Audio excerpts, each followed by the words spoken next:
13세였더라. 그렇죠. 그 집의 모든 남자, 그 집에서 태어난 남자가 다 그와 함께 할례를 받았더라. 할례.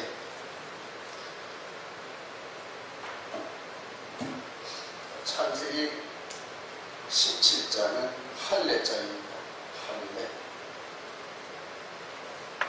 한마디로 말하면 포경수술이다. 그렇게 보면 됩니다. 포경수술.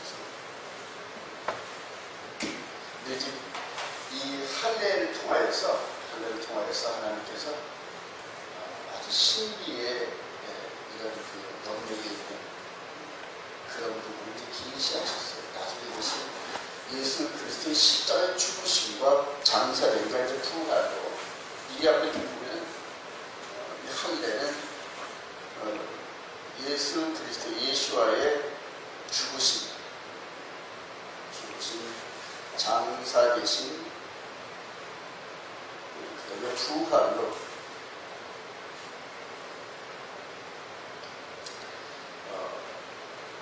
예표로 주어진 이 할례가 예수 그리스도의 죽으신 장사되신 부활로 완전히 됐습니다. 자, 그래서 우리가 함께 우리 마음으로 예수님께서 내 죄 때문에 죽으셨고 그 다음에 그와 함께 십자가에 내가 장사되었고 십자가에 죽고 장사되었고 그와 함께 부활하는 이런 영적 지위의 비밀이 로마서에서 바울 사도에 의해서 아주 적나라하게 적시가 됩니다. 자, 우리가 할례장을 잘 이해를 해야 성경을 오해가 안 하고 보는데 아브라함이 원래 할례를 시키시는 의도가 없었단 말입니다. 아브라함에게. 자, 근데 창세기 15장에서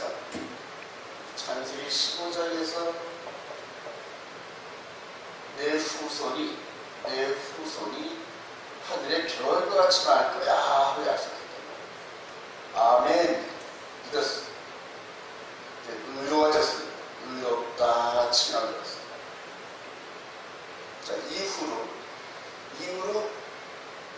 이 언약, 내 후손이 번성하려는 이 약속이, 이 언약이 키포인트가 됩니다. 키포인트.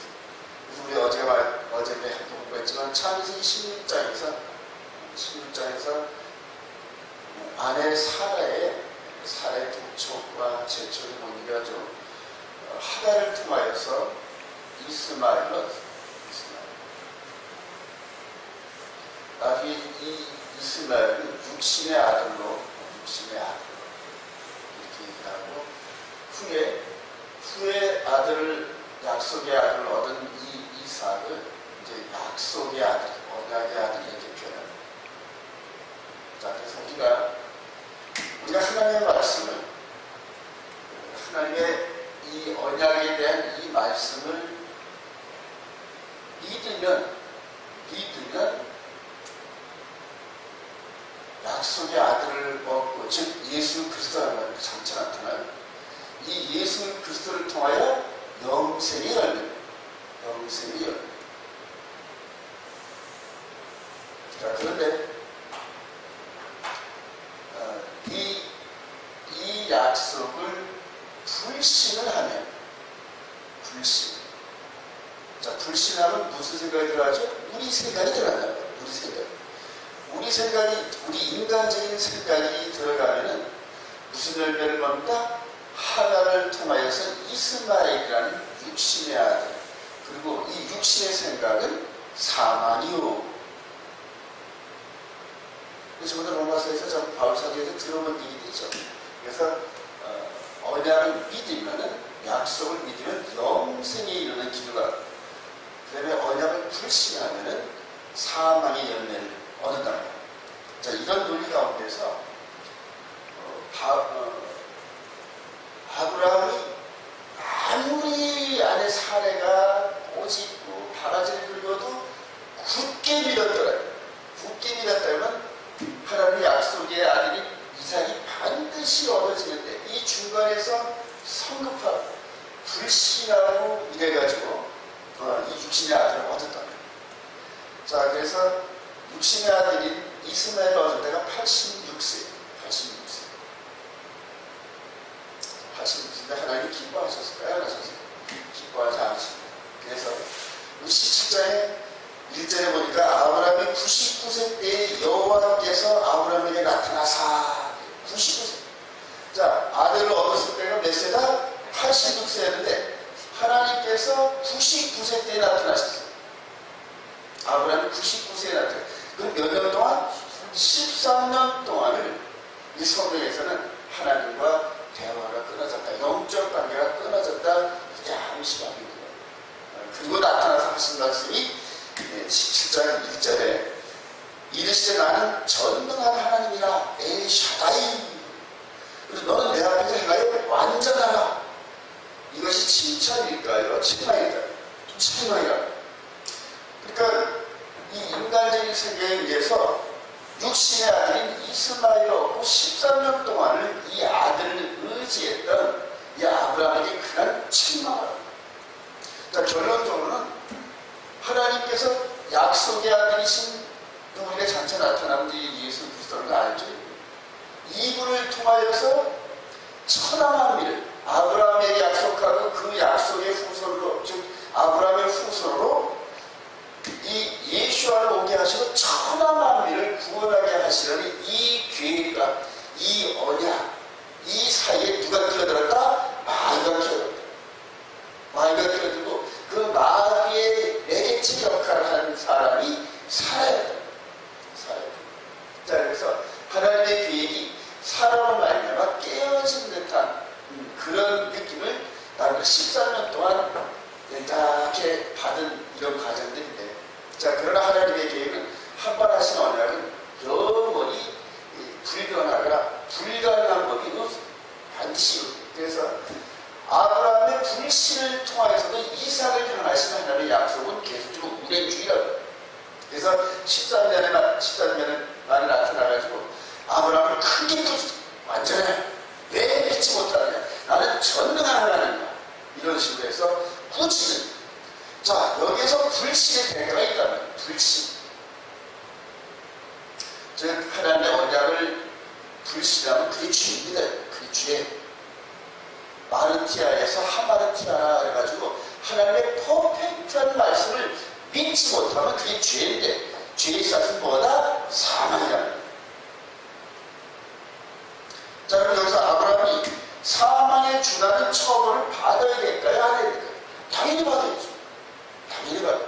그래서 이 죄의 값은 즉 피 흘림이 없으면 사람이 없느니라, 이론적으로 보면서 이 사망에 이르는 이 법을, 이 집행을 비록 유예는 하지만은 그러나 피는 어떻게 한다? 흘려야 된다. 피는 흘려야 된다. 자, 그래서 피의 대가로, 피 흘림의 대가로 뭘 줬다? 몸의 할례를 주십니다. 몸의 할례. 여러분이 할례가 얼마나 힘든지 몰라요. 근데 나면서부터 8일 만에 할례를 받은 이스라엘 백성들은 뭐 전혀 고통을 느낄 그게 없어요.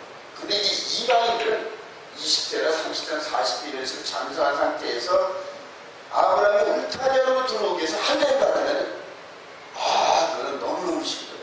저도 이제 군대 가서 포도 수술을 받았는데 한 일주일 동안 얼마나 힘들었지 몰라요. 아주 많이 힘들어요. 자, 그래서 남자의 그 심벌이라 상징할 수 있는 거기다 피를 잘라가는 포도 수술을 하는데 이런 할례에 고통을 주셨어요. 이게 처벌인데, 처벌. 자, 그렇게 해서 하나님께서 약속하신 이 후손으로 말미암아 번성케 되리라는 이 약속의 말씀을 불신해서 하나를 통하여 이스마엘을 얻고 육신의 아들을 얻은 이 죄의 열매도 반드시 사망에 이르러야 하지만은, 그러나 그 사망은 아들에게 맡겨주십니다. 그리고 사망의 그 그림자, 모형을 몸에다 껴안고 가게 하는 것이 육신의 할례야. 그래서 이 육신의 할례는 누가 오시기까지? 아들이 오시기까지. 즉 불신의 대가로 주어진 이 아들의 죄값을 상징하는 육신의 할례가 오셔서 완전케 하면 소멸된다. 그래요. 자, 우리가 여기서 조금만 더 한번 이전에 원주를 한번 가볼까요? 이 창세기 3장, 창세기에서 할례의 원조. 창세기 3장을 보면은 3장을 들어가면은 아담이 불신을 했잖아요. 하나님의 말씀, 선악을 알게 하는 열매를 먹지 말라. 먹으면 종종 죽으리라 했는데 안 죽는다는 마귀의 말을 듣었다는 거예요. 불신의 대가가 있다는 거예요. 대가가 여자의 후손에 대한 죽음이라는 거예요. 이 부분 우리가 나중에 예수 그리스도를 통해서 100% 확신하죠. 이분이 창세기 3장 15절에서 장차 나타나셔서 발 뒤꿈치 상하는 사건을 통해서 아담의 불신의 대가를 지불하시는 걸 우리가 이게 원신복음이라고 해요. 자, 그런데 예수 그리스도께서 오셔서 죽으시는 그 십자가 사건이 나타나기까지 뭐를 주셨다? 짐승의 제사라고 해요. 짐승 제사. 양의 죽음. 양의 죽음이 그대로 이게 축복일까요? 저주일까요? 저주란 말이에요. 그러니까 죄의 싹으로 주어진 이 양의 죽음은 저주라고 할 거예요. 저주. 자, 이래서 바울사는 나중에 통칭적으로 이렇게 언약을 맺은 언약은 영불변이다. 영불변인데 이 언약을 어진 저주의 대가로 이 양의 죽음이라든가 피제사를 드리는 법, 이 부분을 율법이라고 합니다. 율법. 제사 드리는 방법. 그래서 율법이에요. 아담이 불신의 대가로 저주를 받아서 아담이 영원히 죽어야 되는데 하나님께서는 그 아들, 여자의 후손의 죽음을 선언하시면서 그대로 이 아담의 죽음에 대한 집행을 유예하셨어요. 자, 이 방법대로 또 하나님께서는 믿음의 조상인 아브라함과 언약을 맺었는데 그 언약의 핵심 포인트는 누구나 여자의 후손이라고 합니다. 여자의 후손. 똑같아요. 아담에게 주어졌던 이 여자의 후손과 아브라함에게 주어졌던 여자의 후손 언약의 중심은 똑같단 말이에요. 그래서 하나님께서 일관되게 구속사의 그 계보를 통하여서 일관적인 여자의 후손을 계속 좀 계시하시고 그리고 여자의 후손에 대한 이런 부분들을 언약의 형태로 계속 주지시키신다는 거예요. 그리고 그것을 믿게 하면서 이렇게 이삭을 통하여 야곱, 그 다음에 그 이스라엘 백성들의 후손을 통하여 요셉과 동정녀 마리아를 통하여서 이 땅에 오게 하시려는 하나님의 그 계획이 있는데 그 계획을 계속적으로 언약이라는 형태로 이스라엘 백성들, 이 백성들과 언약의 형태로 가지고 내려가시다. 자, 근데 그 언약을 믿지 않으면 그들 하나님의 말씀을 불신하는 그런 결과를 낳기 때문에 불신은 죄는 사망을 낳는 거예요. 아브라함에도 똑같이 그대로 포경수술이라는 게 할례를 통하여서 몸에다가 이 언약에 대한 이 부분을 이 안에 스며들게 하셨어요. 그래서 이스라엘 백성들을 통하여서 계속 아브라함의 육신의 후손들을 통하여 또 나중에 이방인들이 아브라함의 울타리 안에 들어오겠습니다 해서 아브라함의 푸르 안에 들어오는 모든 사람들을 육신의 할례를 통하여 후별되게 했다. 그래서 이 약속의 이 아브라함의 이 언약 이후로 할례 언약이 이 세상에서는 할례 백성과 무할례 백성이 있어요. 이것은 이제 이스라엘과 이방인 그리고 할례 백성이 할례를 안 받으면 이방 백성 즉 하나님과 언약이 없는 죄인으로 돼 이런 식으로 해요. 그래서 이 할례가 이스라엘 백성들이 예수님이 오시기까지 2000년 동안을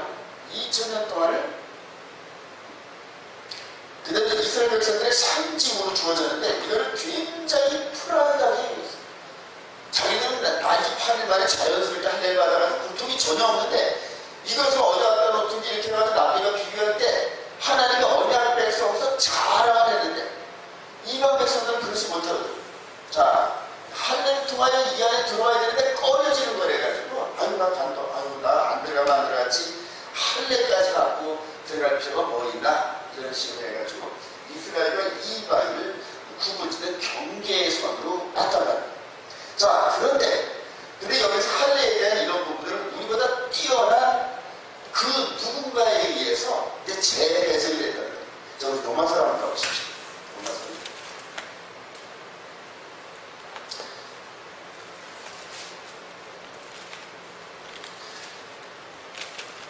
로마서 3장 19절 이하에 이제 율법, 바울 사도가 한눈에 깨달았어요. 피 흘림의 제사는 율법이었구나.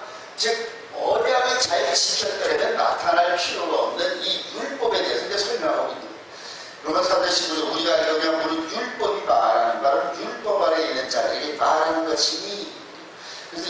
그런데 20절에 그러므로 율법의 행위로 그 앞에 의롭다 하심을 얻을 육체가 없나니 율법으로 죄를 깨달음이라. 그래서 쭉 내려가면서 계속 율법에 대한 설명을 하고 율법에 대한 대표적인 입구에 서 있는 할례에 대해서 말하는 거예요. 자, 우리 29절 하나님 시작. 하나님은 다만 유대인의 하나님이시나 또한 이방인의 하나님은 아니시냐. 진실로 이방인의 하나님도 되시느라. 할례자도 믿음으로 말미암아 또는 불례자도 믿음으로 말미암아 의롭다 하신 하나님은 한 분이시나. 이런 식으로 해가지고 이 할례에 대한 이런 부분들을 새롭게 정의하는데, 자, 우리 한글을 따라서 로마서 2장을 한번 봅시다.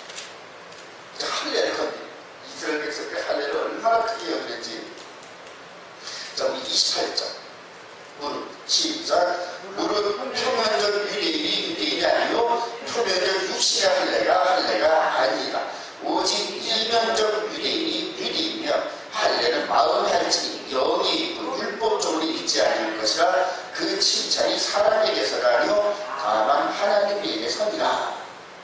바울 사도가 육신의 아들, 약속의 아들이신 예수 그리스도의 십자가에서 죽으시고 장사되고 부활하는 과정을 깨닫고 나서 할례가 이스라엘 백성들에게 이거에 대한, 즉 약속의 자손이신 예수 그리스도가 오셔서 십자가에서 죽으시고 장세되고 부활하는 이 상징으로 육신의 살에다가 언약의 표지라는, 언약 그 자체가 아니라 언약을 받았다는 사인, 이렇게 주신 거예요.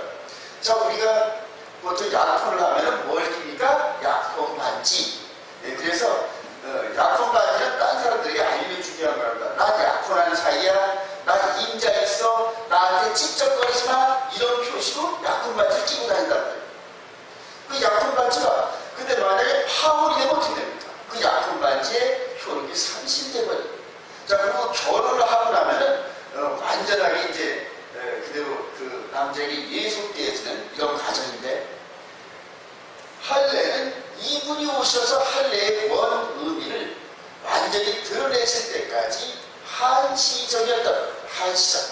근데 이제 예수 그리스도로 말미암아 누구든지 예수의 할례, 그리스도의 할례를, 이것이 골로새 1장 11절에 그리스도의 할례를 받았다. 그리고 우리가 마음으로 믿어, 즉 죽으시고 장사되고 부활하심을 믿어 마음으로 믿어 의롭게 되고 입으로 시인하여 구원에 이르는 영적 이 과정을, 영적 과정의 세계로 들어간다는 거예요. 여기에서 많은 오해들이 있습니다. 초대교회 때 논쟁이 바로 다 이런 문제였어요. 그러니까 바울 사도처럼 율법학자로서 율법에는 흠이 없다고 말하는 율법 박사가 이전에는 그것을 생명을 걸고 지키라. 예수 그리스도로 말하면 이게 바로 우리 마음 안에 있는 이 악한 마음을 고치시고 예수 그리스도로 말하면 거듭나게 하시고 우리 마음까지 깨끗하게 해서 하나님의 성품으로 꼴 찍어서 영원 구원에 있게 하시는 하나님의 계획을 깨달았다. 이 창세기 때 아담이 하나님의 말씀을 마음으로 받아서 마음으로 믿고 있었는데, 근데 옆에서 하와가 자꾸 꾸직꾸직하고 선악과를 따먹고 계속 그대로 그냥 막 바가지를 긁고 이렇게 하다 보니까 그냥 마음에 혼돈이 생기고 나중에는 마음이 연약해지고 나중에는 불신의 마음이 들어와서 선악과를 받아먹었다. 그러니까 결과적으로 뭐가 죽었다? 마음이 죽어서 하나님과의 그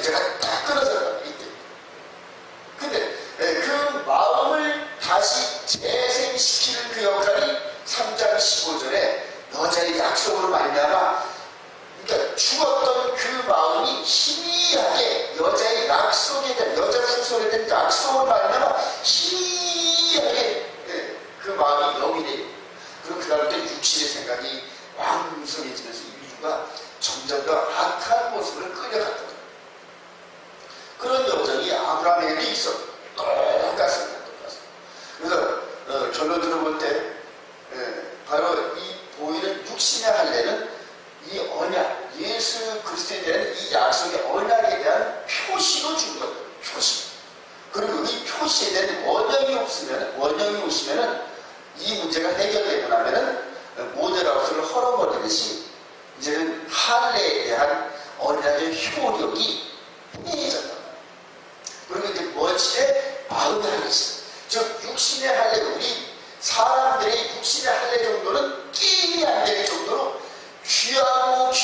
귀하신 하나님의 독생자가 이 땅에 오셔서 이 할례에 대한 이런 부분들을 해결하셨는데 이분이 오시기까지 할례가 유예돼요. 근데 이 완전한 게 왔는데 완전함을 붙들어야지 왜 할례를 계속 붙잡고 있느냐, 이런 얘기란 말이에요. 갈라디아서 3장 보고 마치도록 합시다. 갈라디아서 3장 합니다. 갈라디아서 5장. 그래서 사도 바울이 5장 1절 그리스도께서 시작. 그리스도께서 우리를 자유롭게 하려고 자유를 주셨으니 그러므로 굳건하게 서서 다시는 종의 멍에를 매지 말라. 보라, 나 바울은 너희에게 말하노니 너희가 만일 할례를 받으면 그리스도께서 너희에게 아무 유익이 없으리라. 내가 할례를 받는 각 사람에게 다시 증언하오니 그는 율법 전체를 행할 의무를 가진 자라. 율법학자이고 하나님의 성령의 영광을 충만히 받은 바울이 결론을 내요. 즉 할례는 예수 그리스도 이전까지다. 이후로 할례의 유효성을 주장하면 육신의 예법으로 주어진 할례서부터 시작하면 짐승제사를 그대로 또 줘야 된다. 그러니까 다시 바울 사도가 살아있을 때 성전에서 짐승제사들이 이런 짐승의 예법이 다시 유효하다 이렇게 인정하는 거라면, 그러니까 하나님께서 완전한 제사법을 주셨는데 불완전한 제사법의 입구인 육신의 할례를 인정하고 육신의 할례를 받으면 뭐대로 되리라? 내 믿음대로 된다. 이 마음의 세계가 얼마나 분명한지 몰라요. 우리가 믿는 그 믿음의 형태가 우리 마음 안에서 꼴찌워진다. 이게 믿음의 세계는 아주 원리원칙대로 하나님의 말씀대로 순종해요. 그래서 이후로 이 갈라디아서라는 그 시분서에 보면은 이 구약에 주어진, 즉 아담이 지은 죄값으로 제시된 여자의 후손에 대한 이 피제사, 그리고 그거에 대한 그림대로 줬던 이 양의 죽음의 이 제사가 계속적으로 제사법을 일으켜오고 동시에 육신 안에 하나님의 아들에 대한 죽으심과 장사들과 부활의 표시로 주었던 이 할례가 예수 그리스도의 죽으심을 통하여 완성됐다. 그래서 이 완성됨을 붙잡고 나아가는데 이후로 이제 또 여러 가지 율법과 언약 관계에 있어서 우리가 언약을 굳게 붙여야.